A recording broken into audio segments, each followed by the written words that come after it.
नमस्कार। आज हम पाठ का शेष भाग देखेंगे। पहले मैं परिचित पढ़ती हूँ, ध्यान से सुनिए। पर यदि अनुत्तीर्ण परीक्षार्थियों की प्रतियोगिता हो तो 100 में 10 अंक पाने वाला भी अपने आप को 0 पाने वाले से श्रेष्ठ मानेगा। अस्तु, नमक से लेकर नापित तक और चप्पल से लेकर मकान के किराए तक का जो अनुमान पत्र मैंने बनाया, वह जब निराला जी को पसंद आ गया तब पहली बार मुझे अपने अर्थशास्त्र के ज्ञान पर गर्व हुआ। पर दूसरे ही दिन से मेरे गर्व की व्यर्थता सिद्ध होने लगी। वे सवेरे ही पहुँचे, 50 रुपये चाहिए। किसी विद्यार्थी का परीक्षा शुल्क जमा करना है, अन्यथा वह परीक्षा में नहीं बैठ सकेगा। संध्या होते होते किसी साहित्यिक मित्र को 60 देने की आवश्यकता पड़ गई। दूसरे दिन लखनऊ के किसी तांगे वाले की माँ को 40 का मनी ऑर्डर करना पड़ा। दोपहर को किसी दिवंगत मित्र की भतीजी के विवाह के लिए 100 देना अनिवार्य हो गया। सारांश यह कि तीसरे दिन उनका जमा किया हुआ रुपया समाप्त हो गया और तब उनके व्यवस्थापक के नाते यह दान खाता मेरे हिस्से आ पड़ा। यहाँ पर महादेवी वर्मा जी ने निराला भाई के स्वभाव के बारे में बताया है कि उनको 300 रुपये महीने के बजट के लिए दिए थे। लेकिन क्या हो जाता है, महादेवी वर्मा बजट तो बनाती है, इस बजट पर उन्हें गर्व होता है, अर्थशास्त्र के ज्ञान पर उनको गर्व होता है। लेकिन दूसरे ही दिन से निराला भाई किस प्रकार कौन कौन से कारणों से पैसे मांगते हैं, ये भी उन्होंने बड़े ही मज़ेदार शैली में बताया है कि महादेवी वर्मा ने नमक से लेकर नापित तक, नापित का मतलब है नाई, और चप्पल से लेकर मकान के किराए तक का जो अनुमान पत्र बनाया था, अनुमान पत्र यानी अंदाज पत्र,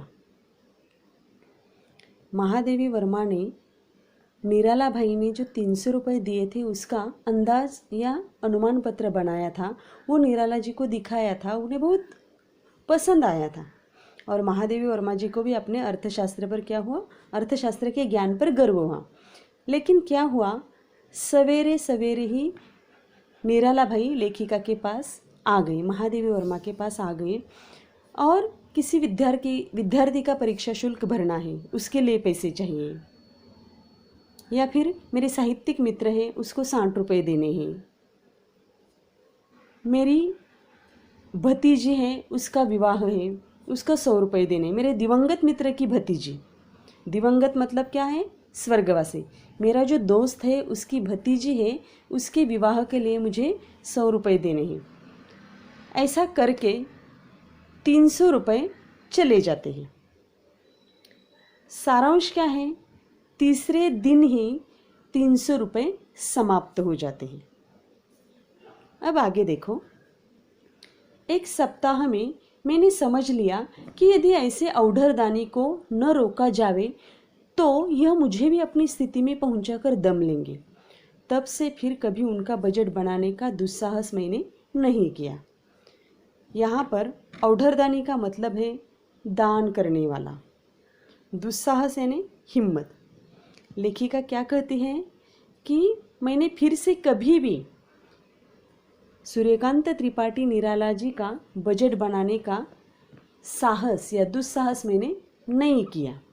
अब आगे देखो, बड़े प्रयत्न से बनवाई रजाई, कोट जैसे नित्य व्यवहार की वस्तुएं भी जब दूसरे ही दिन किसी अन्य का कष्ट दूर करने के लिए अंतर्धान हो गई, तब अर्थ के संबंध में क्या कहा जावे, जो साधन मात्र है, वह संध्या भी मेरी स्मृति में विशेष महत्व रखती है। जब श्रद्धेय मैथिली शरण जी निराला जी का आतिथ्य ग्रहण करने गए, बगल में गुप्त जी के बिछौने का बंडल दबाए, दिया सलाई के क्षण प्रकाश क्षीण अंधकार में तंग सीढ़ियों का मार्ग दिखाते हुए निराला जी हमें उस कक्ष में ले गए जो उनकी कठोर साहित्य साधना का मुख साक्षी रहा है। अब अर्थ देखिए, महादेवी वर्मा जी ने यहाँ पर निराला भाई के जो दान करने की वृत्ति है उसके बारे में बताया है। वो किस प्रकार अपनी खुद की रजाई, अपना कोट, यानी अपनी जो भी दैनंदिन इस्तेमाल करने वाली चीज़ें होती है उसको भी वो दूसरों को किस प्रकार देते हैं, ये बताने का प्रयत्न यहाँ पर किया हुआ है। तो महादेव वर्मा जी क्या कहते हैं, मुझे आज भी वो प्रसंग याद है कि उनके लिए बनवाई गई रजाई कोट उन्होंने किसी दूसरे को दिया और खुद ऐसे ही वो रह गए। जब उनको मिलने के लिए मैथिली शरण गुप्त जी आते हैं उनके घर में, तो किस प्रकार आतिथ्य स्वागत होता है इसका भी वर्णन या ये भी स्मृति उनको याद आती है, स्मरण होता है। और वो बताती है कि जब मैथिली शरण गुप्त जी निराला जी के घर आते हैं तो उनका आदरातिथ्य या उनका स्वागत वो कैसे करते हैं इसका भी वर्णन उन्होंने यहाँ पर किया है। कि जब वो आते हैं तो बगल में गुप्त जी के बिछोने का बंडल दबाए दिया सलाई के प्रकाश क्षीण अंधकार में तंग सीढ़ियों का मार्ग दिखाते हुए निराला जी उन्हें किस प्रकार कक्ष में ले जाते हैं। उन्हें उनकी जो किताबें हैं कठोर साहित्य साधना का मुख्य साक्षी वो बने हैं। यानी किस प्रकार वो अपने जीवन में जो भी आतिथ्य के रूप में आए हुए लोग हैं उनका आदरातिथ्य उन्होंने किस प्रकार किया है ये भी उन्होंने बताया है। आले पर कपड़े की आधी जली बत्ती से भरा पर तेल से खाली मिट्टी का दिया मानो अपने नाम की सार्थकता के लिए जल उठने का प्रयास कर रहा था। कभी कभार जो दिया होता है, दीप होता है, उसमें तेल भी नहीं होता, फिर भी जितना है उन्हीं से वो अपना काम चलाते थे, यानी अपनी काव्य रचनाओं करते रहते थे। अब आगे देखो, वह आलोक रहित सुख सुविधा शून्य गृहस्वामी के विशाल आकार और उससे भी विशालतर आत्मीयता से भरा हुआ था। अपने संबंध में बेसुध निराला जी अपने अतिथि की सुविधा के लिए सतर्क प्रहरी है। अतिथि की सुविधा का विचार कर वे नया घड़ा खरीद कर गंगा जल ले आए और धोती चादर जो कुछ घर में मिल सका सब तख्त पर बिछाकर उन्हें प्रतिष्ठित किया। लेखिका क्या कहती है कि एक बार प्रसिद्ध कवि मैथिली शरण गुप्त जी उनके यहाँ आ जाते हैं तो उनके स्वागत में, उनका आतिथ्य ग्रहण में वो घर में सुविधा नहीं है, फिर भी वो उनके लिए अच्छे ढंग से बिस्तर रखते हैं या घर में जो धोती है, चादर है, जो कुछ मिला है उसे तख्त पर बिछाकर उन्हें प्यार से उस पर उन्होंने क्या किया है, प्रतिष्ठित किया है।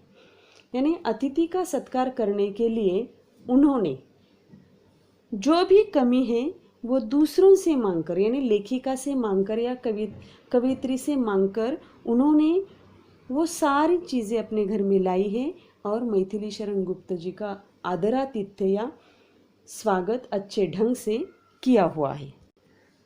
अब कठिन शब्द देखो, अंतर्धान होना यानी गायब होना, अंतर्धान होना, गायब होना, आलोक रहित, प्रकाश रहित, आलोक रहित का मतलब है प्रकाश रहित, सतर्क, सतर्क यानी सावधान, प्रतिष्ठित यानी सम्मानित।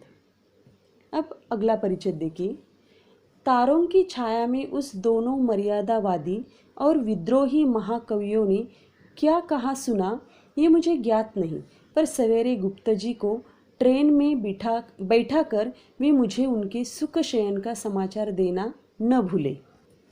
लेखिका क्या कहते हैं, मुझे पता नहीं कि उन दोनों के बीच में क्या बातचीत हुई, मतलब मैथिली शरण गुप्त जी और सूर्यकांत त्रिपाठी निराला, इन दोनों के बीच में क्या बातें हुई मुझे पता नहीं, लेकिन दूसरे दिन वो उनको ट्रेन में बिठाकर वापस आ गए तो उनके चेहरे पर एक हंसी थी, एक खुशी थी।